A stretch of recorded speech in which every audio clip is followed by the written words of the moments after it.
We're going to work now with a standing wide leg forward bend. The one thing I want you to make sure that you do as you work here is, again, protecting the inner thigh, the inner knee pain. So your feet need to be far enough apart so you can hinge forward, but not so far that you have to lock your knees out in order to do that. When you lock your knees out, you press into the knee, you jam that thigh bone back up into the hip, and it's never good. We always want to be kind to our knees. So, working this way, we're going to take our hands to the floor. So if you can't reach the floor, once again, make sure you have a brick. You can take your hands to the brick if you'd like to.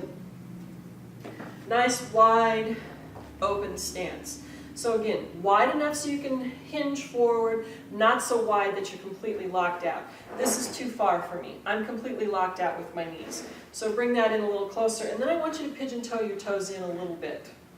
So that even though we have an outward rotation happening for the thighs, we want a deep inner spiral for the groin, protecting the groins at all time. Those of you that have ever had a groin pull understand just how painful and how long it takes to rehab from that. So I want you to think about, as you inhale, you're lifting tall through the spine. As you exhale, hinging forward, reaching the body long, hands coming to the floor or to your brick wherever you're working. I want you just to relax your head forward. Let that body come all the way forward. So if working with your brick is where you are, you can relax your head down right here. If you're relaxing all the way down, and you'd like to get a little bit of support for your head, you can work with your brick under your head if you want to, so that your head's supported,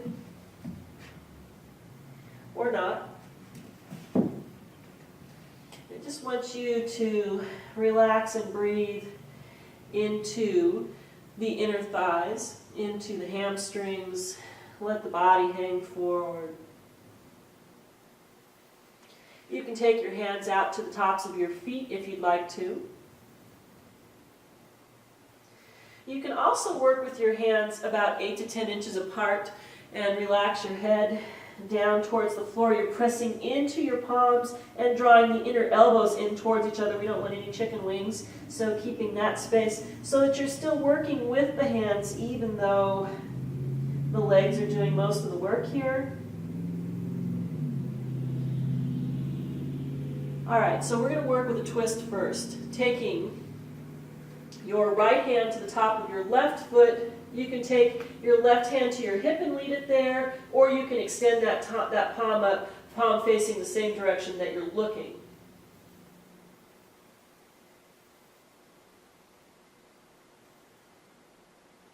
Good. Now bring that top arm down, walking the hands over to the opposite side. Left hand on the top of the foot or on the floor. Find a space that works for you. If it needs to be in the middle here, work in the middle. You can extend that top arm or keep your hand on your hip. Just work with that rotation from the belly. Good. Bringing those hands back to center, I want you to walk your arms in front of you. Keep your hips sitting back towards your heels, nice and long through the arms. With your inhale, you're going to draw your hips forward. As you exhale, pressing the hips back, release the head. Inhale, moving forward. Exhaling, pressing back. Inhale, forward. And exhaling, pressing back. One more time. Inhale, moving forward. And exhaling, pressing back. Walk those hands back in. Walk those toes and heels in a little closer together. Bending your knees, let your hips move down. Take your forearm to your hands to your thighs, and you're going to roll up through the spine as you extend up through the legs. Coming back to stand tall, and go ahead and step your feet together for a mountain pose.